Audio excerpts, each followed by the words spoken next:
So here's your financial recap of what the market costs to facilitate and orchestrate.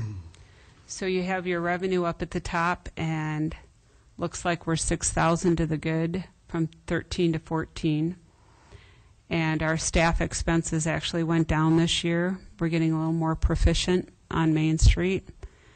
And then some of our expenses, it appears that we went down from 15,000 to 12,000, but actually at the bottom of the indirect costs, I put the contract, the $1,500 contract for backyard harvest, and the contract 4,000 plus for the AmeriCorps. So I actually added them as an indirect cost instead of hiding those two costs up in the program expenses like last year. I just lined them all out. So then these are figures that we receive from different departments in the city expressing the hours and costs to their department. And so we calculate those costs out as well, which is roughly $13,814. A lot of these we couldn't work without them. For example, the fire department doing inspections on site on Saturday. Joe does a lot of inspections. The street department actually sweeps and puts in quite a few man hours in cleaning the street prior to Saturday. Park and Rec, there are garbage people that help us out, and Tom Grundon, and they're very, very important to us on Saturday. And then engineering services, Kerry, and he helps us out a lot with mapping, printing, various things. Tom's no longer in the audience, but they do maintain the drinking fountains and help us out with that. And then the police, you know, that's a figure for impounds, towing, putting flyers on cars for parking, various tasks that they perform. Mr. Mayor. Walter? Kathleen, on that slide, this may be a question, Gary, for you. Are the costs that are enumerated there under city departments costs that would not be incurred except for farmers market? I guess the one that caught my eye was the street department sweeper hours and so forth. I mean, we sweep Main Street anyway, do we not? Is this an extra sweeping because the farmers market occurred, or are we moving some, it would happen no matter what, onto the farmers market because the next morning is market day? Yeah, I think it's done a little more frequently, but we try to keep Main Street as clean as possible. I appreciate that, but my question is... No, I understand. I suppose that you could say that some of those are going to be incurred anyway. I mean, there's some of those. The police, for instance, you're impounding and putting flyers on, so that's directly related. But I would say that's probably the best case, Walter, is that some of those street sweeping expenses might be incurred anyway. And I could check with Tyler and see what those would be. Well, I certainly agree with management's decision a couple of years ago to allocate costs to farmers market, to tell us what does this thing really cost us, as much as we're proud of it, as much as we're tickled to death with what it is and does. Knowing what it costs us is something we also would like to know. I was impressed when either Tyler or Kathleen, whoever gets the credit, came up with those screw-in-the-ground barricades for each end of Main Street, where people didn't have to be out there on overtime or on Saturday putting up barricades from the street department in order to block off the market. So I was expecting the street department's cost to drop dramatically when I don't see them out there on special trips doing things they wouldn't do otherwise. That was just the reason that question came to me. Sure. Well, I think Tyler gets the credit for putting the system in place, but I'd like to say me and my staff and I get credit for installation every Saturday and removal. Saturday. Yeah, we're getting really good at that, I'd like to say. We're very proficient. So some of our costs have gone, if you get down to the bottom line, our costs have dropped quite a bit, even with the contracts and even with the AmeriCorps going up to full-time. So I just wanted to make sure that people were tracking years and the differences. Walter? Jim had his hand up, and then I've got a question. Okay, Jim. On 2013, Kathleen, there's no backyard harvester or AmeriCorps expense shown there. Was that someplace else? Was covered Yep, up? they were grouped up in the MFM program expenses at 15,524. They were put in that group. And this year, in 14, I separated them out. If that those- number was comparable to Yep. 14, what would that number be if it was down on where there's no number now? Do you know how much that would be? Well, backyard harvest every year is $1,500. And Manda Argona is about $4,400 for a full-time AmeriCorps employee. But in 13, she was Same- half-time. That was the same. But in 13, she was half-time, so she was more like 2,300. I don't have it right in front of me. It was less. So year over year, that would be different down low. But it's still included up at Yep. top. Yeah, we didn't forget them. Every year we do the contract with Backyard Harvest. Yep. John? Kathleen, you've John? got Moscow Farmers Market staff expenses 2014 of 37,707. How much of that is you? About 18,000. Okay. Yep. Mr. Mayor? Walter? Kathleen, I can really appreciate you cutting your deficit by a third. We're working on it, Walter. Can you get to zero? Not without another partnership or labor. We need some labor replacement on Saturdays, whether it's a volunteer crew, whether it's a Friends of the Market crew, whether it's the Farmers Market Commission is looking at sponsorship. And if we go into sponsorship, $3,600 of fees to musicians could be sponsored. You know, some things could be sponsored. So we'll continually keep looking at other alternatives. Well, Yeah. that's certainly, if I may, a better answer than I get from some bus people, and I'm not looking at Wayne at all, that public transit must be subsidized. You cannot get it to zero. I'm beginning to believe that, but on the other hand, I appreciate your answer regarding the market. Yep. So I'm going to end that there. There's some nice little pictures that follow. And these are your different services and your different departments.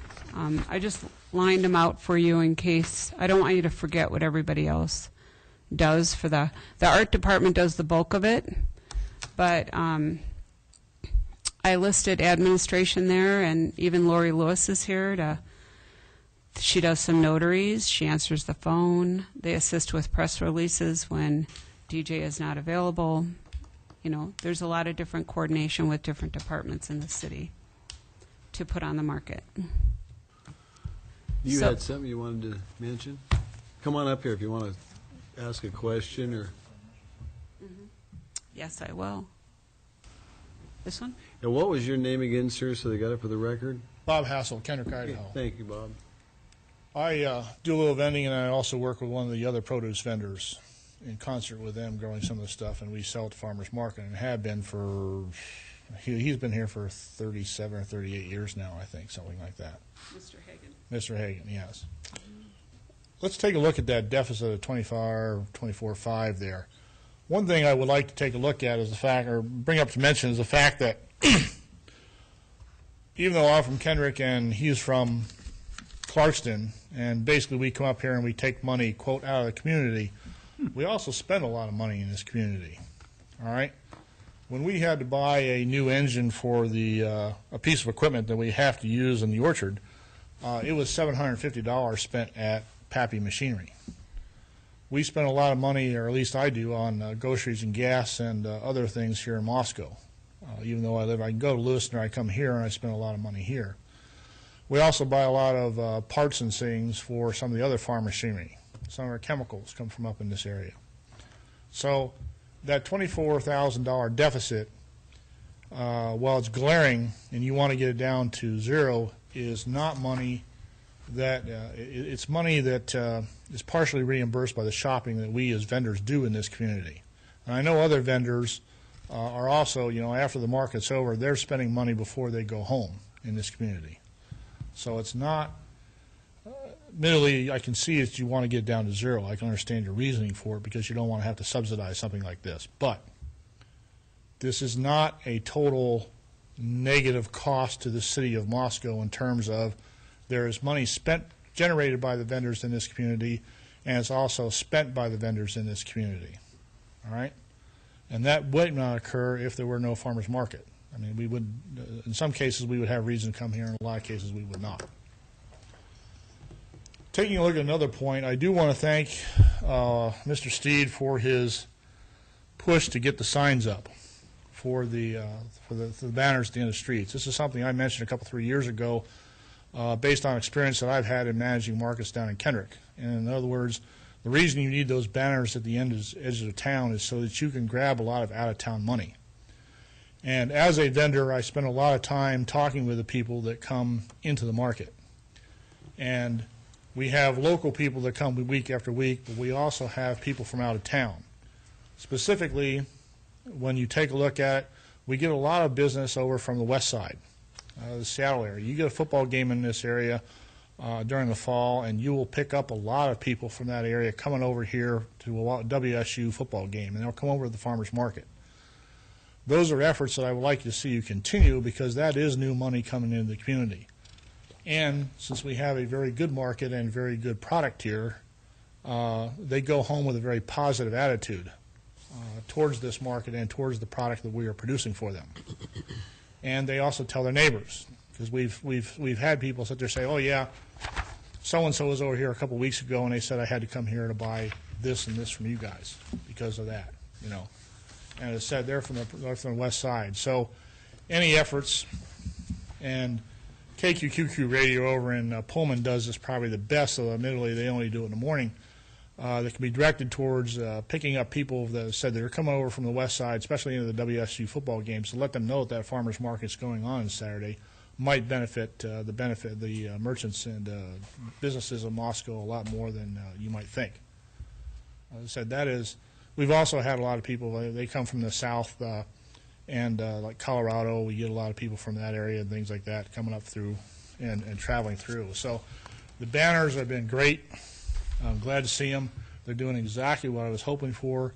The one thing you might want to take a look at is trying to get probably better parking so we can get those people off the street and into the market quicker. So we can get them to spend more money. We don't want to make it difficult for them to spend their money in Moscow. So if you can possibly find some way to take care of a parking problem or make it more friendly, whatever, I don't know. And bluntly, I don't have any ideas on that, quite honestly. If you press me, I'll see if I can't come up with something at a later date. But right this I think we can cannot. probably figure that out, Bob. Okay. It's your city after all. Yep, that's right. But I do want to point out is that, again, you're running a $24,000 deficit, and a lot of that money, a good portion of it, I believe, is being covered by money spent by the vendors for various products and services within your city. Thank you for your comments. Thank you. Kathleen, Walter. Kathleen, to follow up on the comment, do you off the top of your head remember what the economic benefit of the market is, exclusive of what's spent in the market? In other words, the other spending in Moscow that can be attributed to the market? Around neighboring businesses. Yeah, we had that. I didn't put that in this report. I was thinking you had the number from some You surveys. do have the number from you were a part of the seed study and the need study, and it's in there. And it's, it's like, And I have in your metrics, there's Yeah. one here. Average total per shopper is right around $30. An average dollar spent at neighboring businesses Yeah. is another $18.50. Yeah. So per person at the market, About half again? half again as much goes to local business. So I And- think that they see a good Gary? benefit. One of the things that we've been looking at as well is to have an economic assessment done on the farmers market to determine the economic impact. With that many people in downtown Moscow once a week for 26 weeks, it isn't just the neighboring businesses that gain from that. The people who eat breakfast at the Breakfast Club, they may be shopping at Winco for the things they can't get at the farmers market, buying gasoline, things like that. So there are metrics for doing that, and we have some ideas about who we can hire to maybe do that assessment for us. So the council has some idea of the economic impact of the market. And again, this was just people that reported in a survey, and it wasn't necessarily everybody, but Yep. you had to average it among. Yeah, and we Yes, looked you at our previous rapid market assessments with the University of Idaho Extension, and then we looked at our need and our seed studies that we did, and then we just kind of averaged it out. The other reason we did these metrics numbers that I gave you is because we'll be using those for a future grant, and that's what the USDA is tracking across the United States. So we just looked at the questions that they ask and realized we had a lot of the answers. So we just plugged them in. And it's just a baseline for next year. Build on. Other questions for Kathleen? That was a wonderful report, Kathleen, and I Welcome. like those street banners. I think they're absolutely terrific, and I think they do drive things. And, whether it be somebody that, let's say somebody does go to one of the games, whether it be Wazoo or Idaho, is very interestingly, people from out of town come and stay with other people they know of, and that's one of the things that they sure could do. Come down at 8 o'clock in the morning, go to the market for a few hours, have some fun, Yep. and then go on about. So I think there's a very direct correlation, just what Bob from Kendrick had told us. I think that it is powerful for us, and it's pretty neat that we do have the #1 farmers market in the state of Idaho. It's great. Thanks for the terrific report. You're welcome.